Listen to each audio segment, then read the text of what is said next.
¿Sabes de dónde provienen tus pensamientos? ¿Y cómo sabes si son realmente tuyos?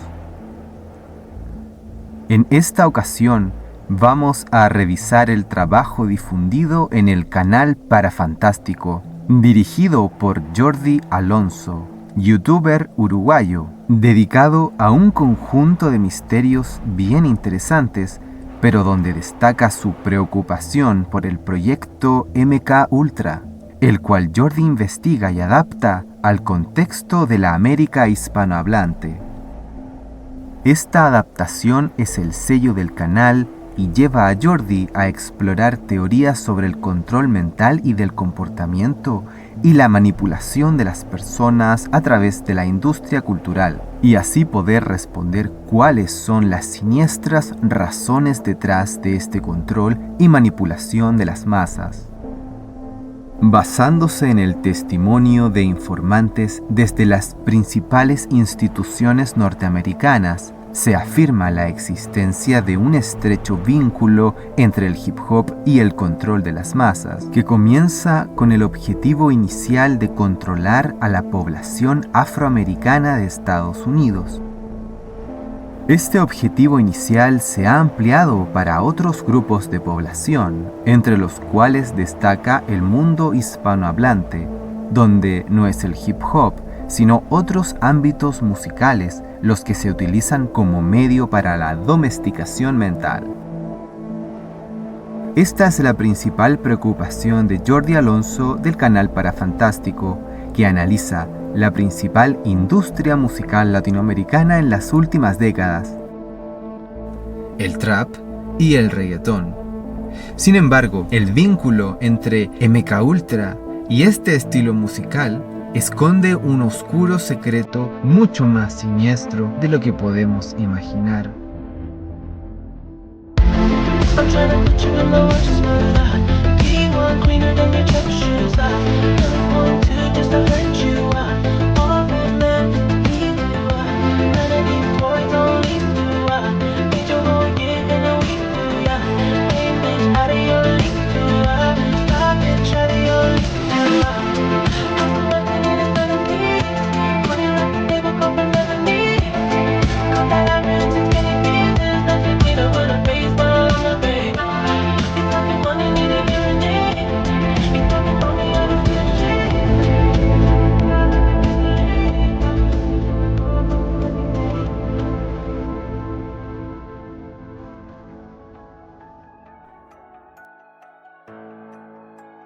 Jordi Alonso es un joven youtuber que se ha especializado en analizar la simbología oculta en los productos audiovisuales de los artistas más populares en Hispanoamérica. Esto en apariencia puede parecer algo superficial, pero cuando nos adentramos en la trama de poder entre los bastidores de la industria, Jordi nos enseña un trasfondo mucho más profundo y oscuro.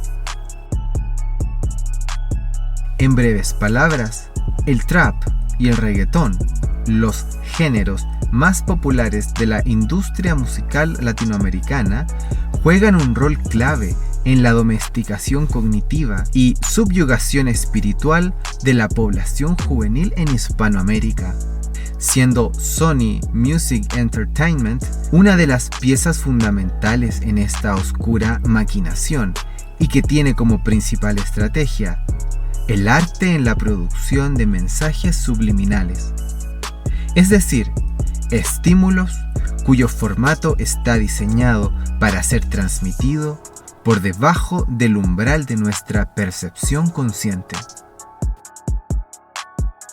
La industria musical está llena de estos mensajes que van modelando la psicología de quienes inadvertidamente consumen estos productos.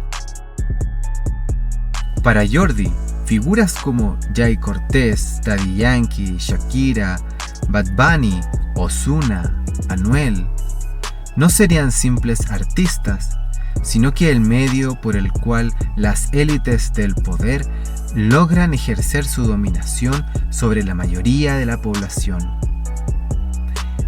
Jordi realiza un especial seguimiento a la carrera del cantante de trap Almighty, quien representa un caso ilustrativo de un artista que intenta resistir al proceso de reformación mental o lavado de cerebro ejercido por la industria.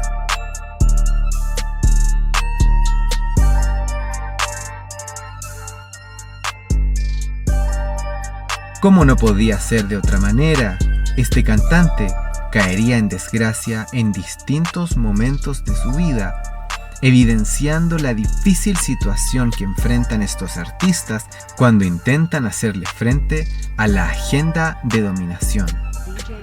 Por favor, ayúdame. En este sentido, estos famosos artistas no serían libres, sino que se encuentran atrapados en un pacto con las élites del poder y fuerzas ocultas que los mantienen encadenados, ya que incluso, pese a que Anuel sea hijo de José Gasmey, vicepresidente de Sony, poco pueden hacer para no sumarse a esta oscura maquinación desde las sombras que los arrastra a la utilización de simbología masónica, ocultista, Illuminati y satanista. Estos artistas comparten un patrón común de símbolos que aluden a figuras siniestras como Moloch, Baphomet, Baal y otras deidades antiguas que celebran el sacrificio de niños. Pero esto no es explícito, sino que se transmite de manera oculta y subliminal. Y en este punto, Jordi retoma el caso del proyecto MKUltra y el lavado de cerebro. Esta versión del caso MKUltra está inspirada en las polémicas declaraciones de Robert Connors, ex trabajador del Departamento de Defensa de Estados Unidos y encargado de la Operación Sedgwick, proyecto del gobierno cuyo objetivo desde 1989 era el control de la población afroamericana juvenil mediante la música hip hop.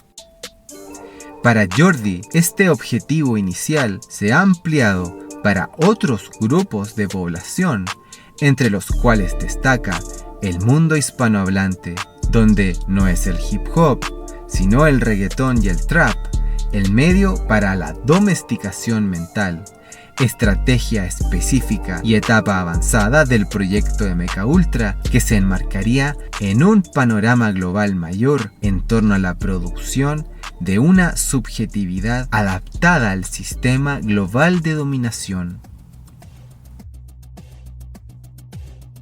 Pero para entender esta etapa avanzada del proyecto MKUltra, hay que entender sus orígenes en la Guerra Fría.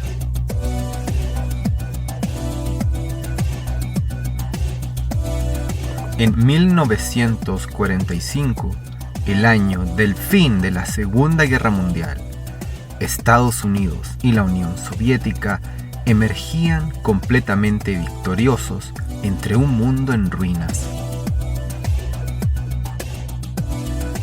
El imperio del Japón y su dominio en Asia llegaba a su fin. 2 bombas nucleares no solo aniquilaban a cientos de miles de habitantes en la isla, sino que también revelaban el ilimitado poder de destrucción del ser humano. Así se inaugura una nueva era, donde el destino del siguiente conflicto militar entre las superpotencias se resolvería en la guerra atómica. Este conflicto no demoró en llegar. Un poco más al norte, en Corea, península que pocos meses antes había estado por largas décadas dominada por el imponente imperio japonés. Sin embargo, conscientes de la capacidad de destrucción mutua y acabar con la humanidad en el planeta Tierra, las superpotencias de Estados Unidos y la Unión Soviética intentan evitar una desastrosa confrontación directa.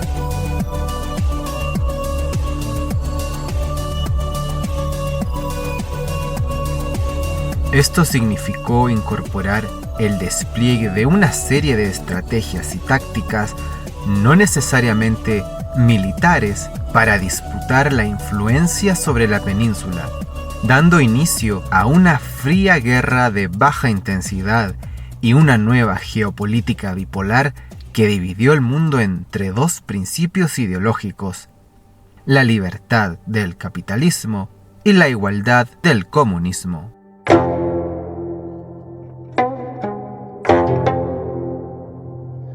Es en este escenario que en la década de 1950, numerosos reportes oficiales comenzaban a mencionar que los soldados estadounidenses capturados en Corea habían sido sometidos a sesiones de lavado de cerebro por las fuerzas enemigas y que algunos habían logrado ser exitosamente adoctrinados por los comunistas.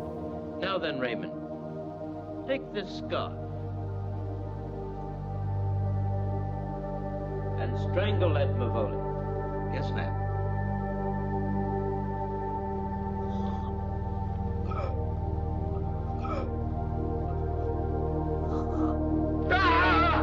Para los estadounidenses, el influyente ejército de Mao Zedong empleaba antiguas técnicas de tortura chinas para convertir a decididos soldados americanos en marionetas humanas al servicio del comunismo. La idea de una revolución campesina y la imposición del marxismo por vía de la hegemonía cultural estuvo en el centro de las preocupaciones de la seguridad nacional de Estados Unidos, y la conquista del poder en 1959 por la revolución en Cuba, que trajo la amenaza comunista a las puertas del país norteamericano, intensificó aún más estas preocupaciones.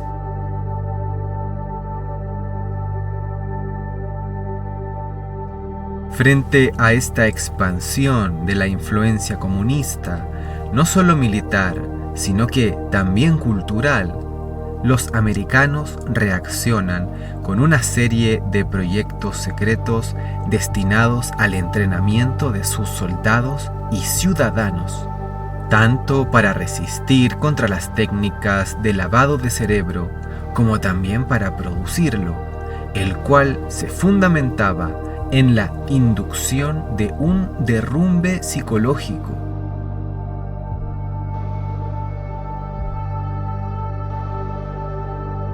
Este nuevo campo de investigación neuropsicológica tuvo muy poca regulación por parte de los estados norteamericanos y hasta el día de hoy existe una controversia respecto de qué fue lo que realmente sucedió en estos proyectos de investigación.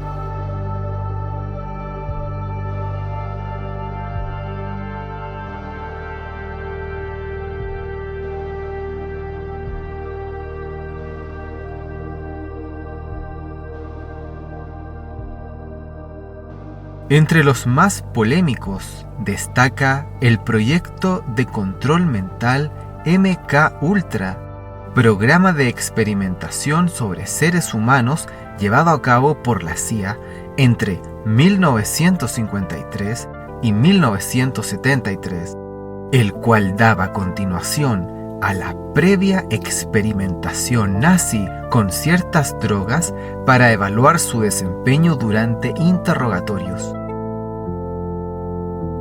Su director, Donald Cameron, quien dirigía estas investigaciones ilegales, es bien conocido por quienes sufrieron en América Latina las torturas perpetradas por los militares entrenados en la Escuela de las Américas, programa de adiestramiento que enseñaba las técnicas de sometimiento y tortura creadas en el proyecto MKUltra y que luego de la Revolución Cubana tuvieron un rol fundamental en las distintas intervenciones militares norteamericanas dirigidas al aplastamiento de los movimientos políticos de izquierda en Latinoamérica.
A 30 años del fin de la Unión Soviética, para algunos informantes clave, desde las agencias de inteligencia, este proyecto de dominación y control mental sigue en marcha, pero ya no para combatir a otra superpotencia. El control de la mente hoy en día es un proyecto global para el control total de la población mundial por medio de la centralización de la industria cultural y los medios de comunicación a una escala y magnitud sin precedentes.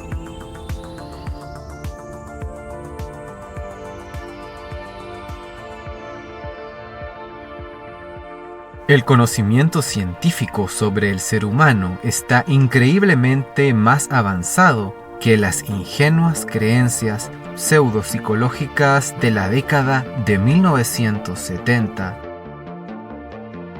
Y es este conocimiento acumulado el cual se aplica a todo ámbito de control,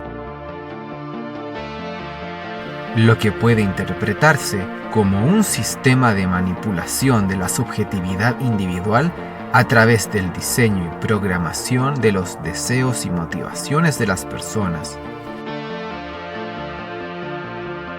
Es decir, el control de la mente no se hace hoy de manera coercitiva, sino a través de la persuasión mediante el sistema de educación y un sistema cultural más amplio que, si bien alude al comportamiento colectivo y, como dice Jordi, de las masas, en realidad está especialmente focalizado a la escala individual, específicamente en nuestros mecanismos de recompensa orgánicos y neurológicos que van condicionando nuestros deseos y a largo plazo el horizonte de nuestras metas y motivaciones. Una ficción de libertad que oculta nuestra real subordinación.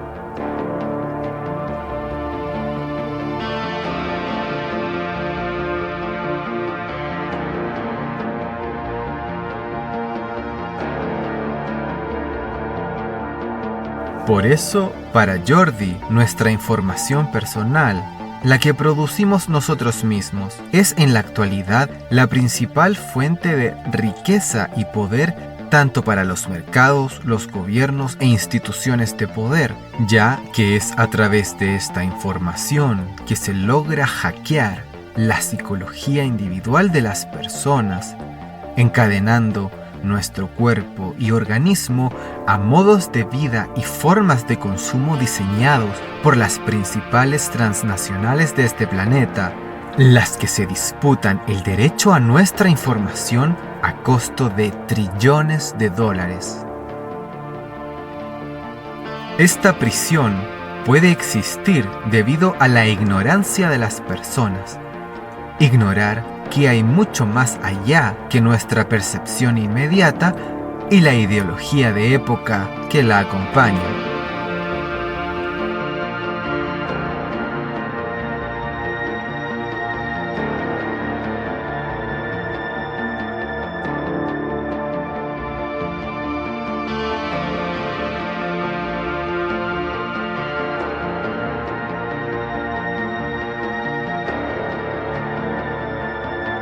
En este punto entra el trasfondo metafísico que más le importa comunicar a Jordi.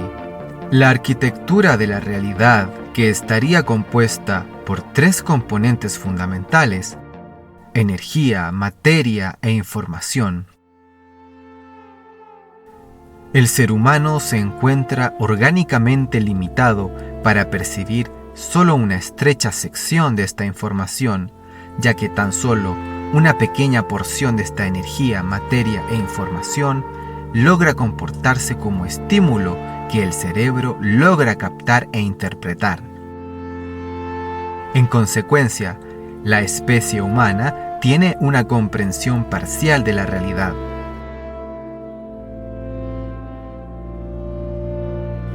Las élites están conscientes de esta realidad metafísica y se aprovechan de esta ignorancia humana para fomentar el cultivo del ego y anhelos superficiales, ambos principios estructurantes del sistema de dominación para la creación de una identidad personal que encaje con los modos de vida actuales.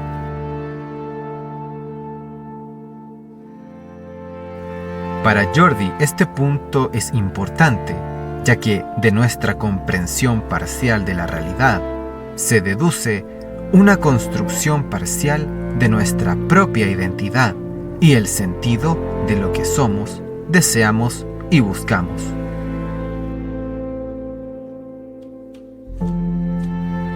Por esta razón, para Jordi, la idea del yo opera como una camisa de fuerza. Es solo un avatar, una máscara que aprendemos a utilizar según roles sociales y guiones identitarios. Los poderosos saben manipular estos roles y nos inducen a jugar este juego de máscaras sin sentido. Jordi llama a este fenómeno el muro psicológico de nuestra identidad.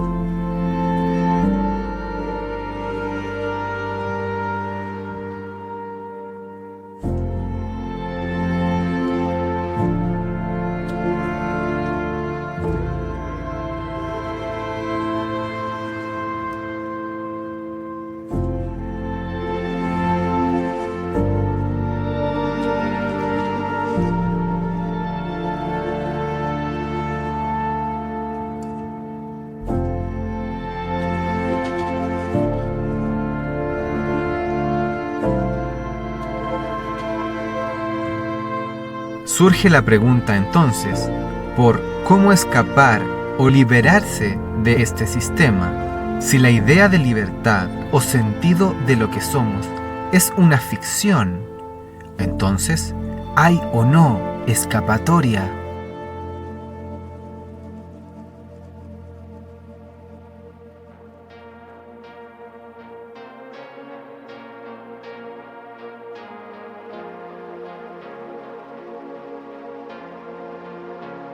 Como le pasa a distintos difusores del misterio, este es uno de los dilemas más difíciles de responder, pero Jordi nos ofrece una reflexión al respecto.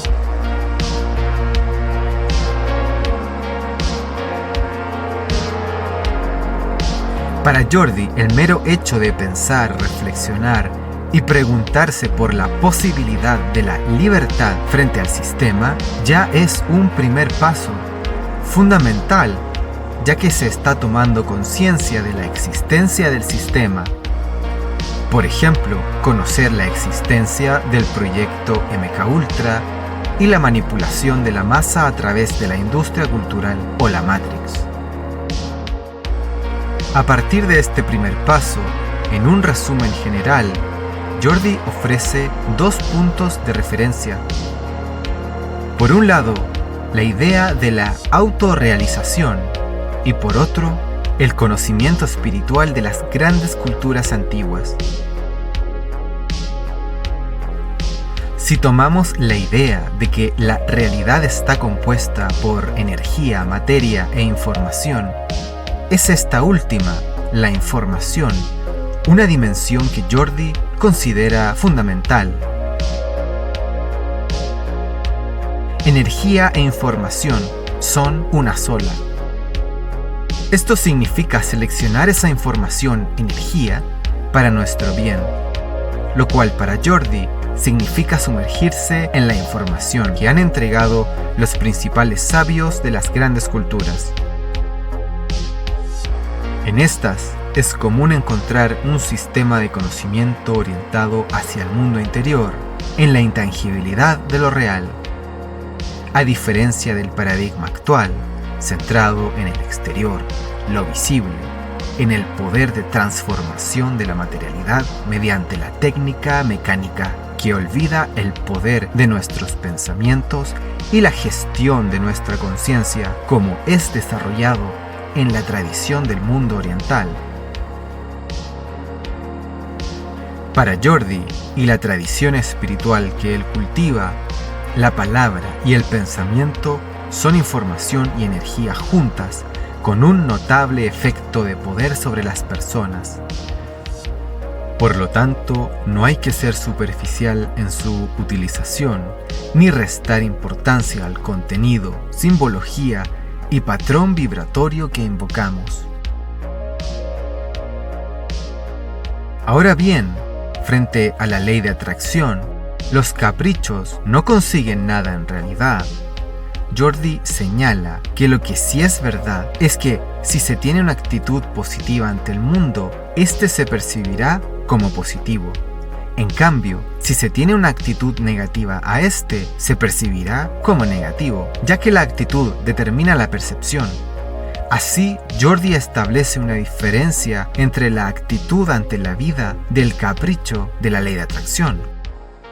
El capricho de la ley de atracción es funcional al capitalismo, porque en el fondo apela al ego. Adicionalmente, identifica 3 clases de persona. Existe quien se siente exitoso y es una pieza del sistema. Existe también el rebelde, quien lucha contra las estructuras del sistema. Y existe quien puede trascender a esta dialéctica, el cual Jordi denomina el despierto, quien sabe que hay una vida eterna esperando después de esta. Ya que si bien reconoce que las estructuras son injustas e impuestas por el sistema, también son, en última instancia, ilusorias. Por lo tanto, no vale la pena luchar contra ellas en este mundo terrenal.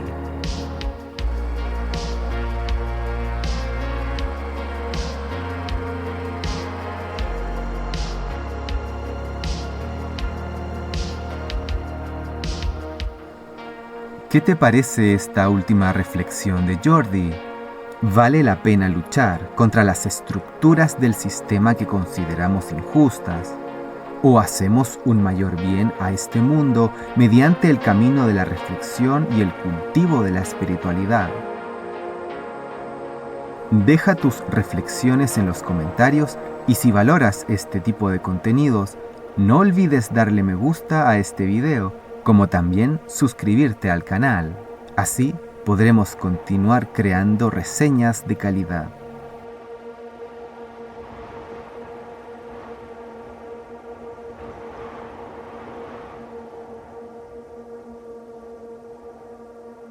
Me despido y nos vemos en el siguiente Cosmo Reporte.